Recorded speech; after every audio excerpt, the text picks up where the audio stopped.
equacionarem as suas questões de mobilidade. Há também uma área de blogs, no mobilize.org.br, que é uma área em que nós vamos tentar reunir especialistas e pessoas que tenham opiniões importantes a respeito de mobilidade. A Mara Gabrilli já está começando a escrever no nosso blog. Nós temos o próprio Thiago Guimarães, que é o nosso especialista de Hamburgo e o nosso coordenador editorial, que vai escrever periodicamente também artigos sobre mobilidade. E teremos já um compromisso do professor Paulo Saldiva, o médico, professor da Faculdade de Medicina da USP, de escrever também periodicamente. E nós queremos compor um time de blogueiros que periodicamente vão discutir esse assunto e vão trazer suas opiniões, discutir os temas da pauta que está na mídia. E por último, mas talvez o mais importante, poderia apresentar a área de interatividade do portal, que são as áreas que permitem que as pessoas mandem sugestões, mandem artigos, sugestões, proponham campanhas.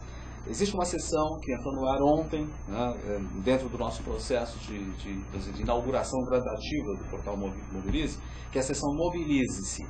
E por que Mobilize-se? Porque a ideia é que as pessoas tirem a bunda da cadeira, né, ou seja, saiam dos seus carros, saiam das suas cadeiras e levantem sugestões, mandem documentos, pressionem, exatamente, mostrem, fotografem quando problemas de mobilidade, buracos e assim, de forma a pressionar as autoridades. Aquilo que nós estávamos falando que há, por exemplo, em outras cidades, que as pessoas são mais cidadãs e brigam por seus direitos, acho que o Mobilize vai permitir isso.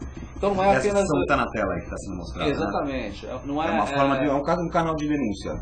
E o portal vai dar um encaminhamento para esse tipo de coisa ou não é uma forma apenas das pessoas mostrarem? Não, nós pretendemos encaminhar, pretendemos que o portal seja um canal de conexão, enfim, independente, né, entre os governantes utilizem, né? Os governantes utilizem para divulgar assembleias públicas, para escutar a população. Então o metrô vai passar em Higienópolis ou não vai? Nosso portal vai poder ter enquetes e acumular votos ou opiniões dos contribuintes e da população em geral, né? Enfim, em Minas Gerais, o portal é isso. Ele é uma coisa, ele foi lançado essa semana, ele entrou no ar, né? Nós estamos gradativamente colocando novos conteúdos, enfim, preenchendo essa estrutura, mas a ideia é que, uma vez lançado, as pessoas contribuam e comecem a mandar realmente sugestões para que a gente possa implementar novos conteúdos, novas ferramentas e tal. E usem o portal. A sugestão é usar, criticar, enfim, encaminhar sugestões. As pessoas que estão em cidades distantes dos grandes centros e que enfrentam problemas, que mandem sugestões e mandem fotos mostrando as dificuldades que enfrentam no seu dia a dia. Em Minas Gerais é isso. Você que está assistindo a gente, então, já vai acessando www.mobilize.org.br, abre uma aba no seu navegador aí, no seu computador, vá acessando e também divulgue, coloque nas suas redes sociais. Vamos aproveitar que a gente está tendo aqui a oportunidade de lançar o portal mobilize.org.br no programa Urbanville. Então, use suas redes sociais, seus amigos, sua rede de influência aí. Vamos aproveitar para divulgar o portal para mais e mais pessoas conhecerem, porque é uma iniciativa bastante interessante. Antes da gente chamar o Thiago Guimarães, que está lá em Hamburgo, que é o editor do portal, eu vou pedir para o Caetano falar da participação dos internautas, que ele já me disse aqui que tem muita pergunta aqui para ser feita, né, Caetano? Pois é, Gilberto, já tem vários comentários, logo no início do programa, quando o Guilherme falava sobre o RIC, já surgiram alguns. O primeiro comentário veio do R. Beleza, justamente sobre o RIC. Ele comentou aqui que o RIC é um grande exemplo do que a pessoa com deficiência é capaz de fazer, apesar de todas as barreiras e dificuldades impostas a ele. O Paulistano fez um outro comentário aqui dizendo: assumir o compromisso de conceber uma cidade sustentável é um desafio que também implica novos paradigmas e capacidade de gestão. E aí ele repete aqui: capacidade de gestão, essa é a palavra mágica. Quando ouço isso, me lembro das décadas que se passaram para resolver o problema da venda de juntas provisórias no que diz respeito às enchentes. E a primeira pergunta que eu posso fazer aqui para o Marcos e para o Guilherme veio do De La Rigueira, e ele está comentando o seguinte: o transporte coletivo brasileiro é um dos piores do mundo. Se levarmos em consideração que a maioria das empresas de ônibus dos grandes centros pertence a políticos locais e tratam muito mal seus motoristas, submetendo-os a jornadas desumanas de trabalho, colocando em risco a segurança do usuário, ele está dizendo aqui que essa é uma realidade do transporte coletivo em nossas grandes cidades. Vocês concordam com isso? Eu concordo. Eu não tenho dúvida que a relação de trabalho hoje, que com certeza esses empresários do setor de transporte, concessionários de ônibus, eles não possuem a melhor relação com seus funcionários, sem sombra de dúvida, né?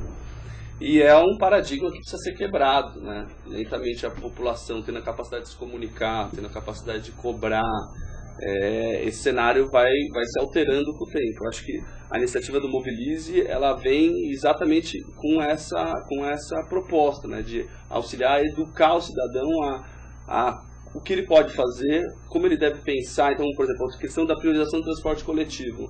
Está na mão de cada um de nós a questão dos trânsitos nas cidades. Somos nós que utilizamos os carros. Nós fomentamos a cultura de todo universitário ter o sonho de ter, a primeira coisa que ela quer quando ter os primeiros salários é comprar um carro.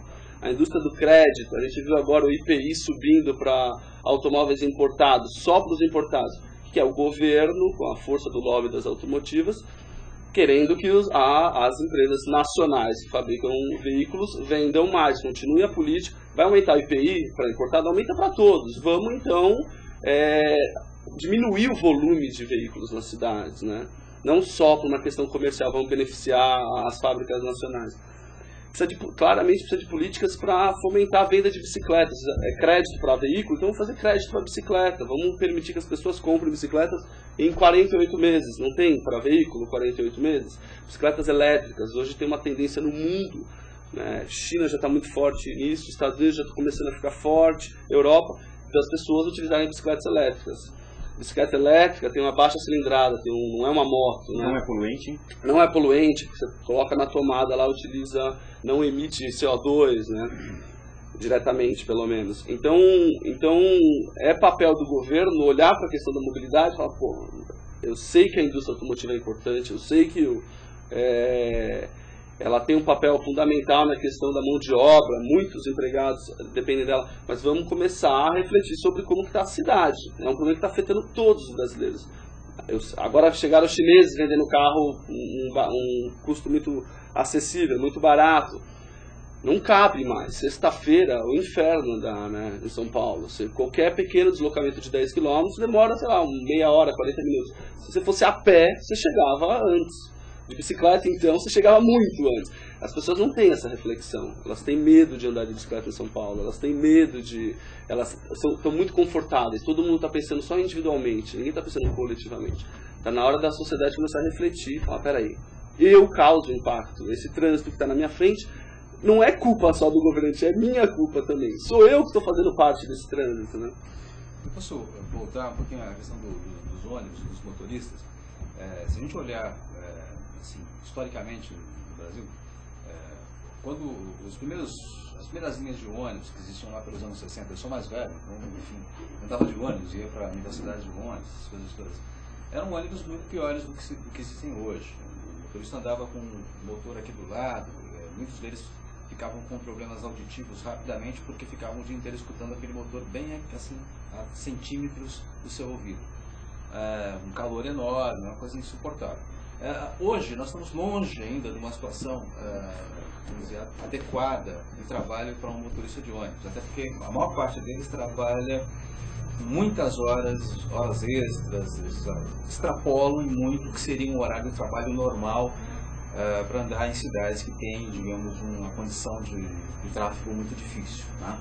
Eu não estou falando só de São Paulo, hoje qualquer cidade da capital brasileira, vai de Cuiabá, Goiânia, Salvador, Porto Alegre, Manaus, em todas essas localidades, o estudo que nós preparamos, que nós vamos falar depois, mostra isso, quer dizer, o trânsito é muito agressivo. Então o motorista de ônibus, ele passa às vezes 12, às vezes mais horas por dia, enfrentando uma situação de extrema agressividade. Então ele chega no final do dia extenuado e o próprio serviço que ele presta aos usuários do ônibus fica prejudicado por isso.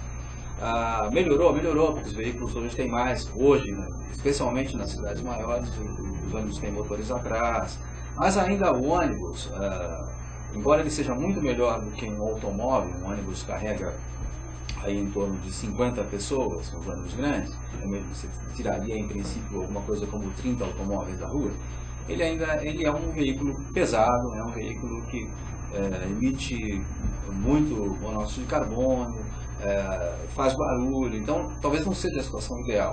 Né? Então lembrando que São Paulo já chegou a ter 280 quilômetros de linhas de VLT até os anos 30, 40, que eram os bondes, que foram eliminados para quê? Para abrir espaço para a passagem dos automóveis. Os bondes até os anos 60 eram vistos como uma coisa que atrapalhava a circulação do automóvel. Então, os trilhos estão todos embaixo do asfalto. Se você fizer um trabalho de prospecção na cidade de São Paulo, você vai encontrar trilhos escondidos embaixo dessas camadas de asfalto. Então, isso permitiria hoje, talvez, uma circulação um pouco mais humana e um trabalho de condutores também mais humano. Em relação às empresas, a relação das empresas com políticos, eu não tenho informação disso no Brasil inteiro, mas a gente sabe assim, que o lobby das empresas de ônibus é muito forte no Brasil inteiro.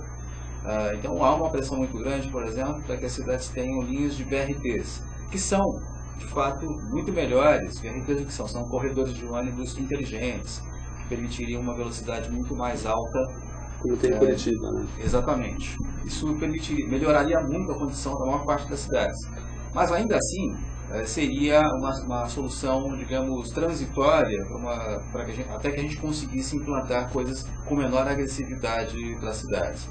E há uma pressão grande dos empresários de ônibus, dos fabricantes de ônibus, e aí nós entramos na linha do quê?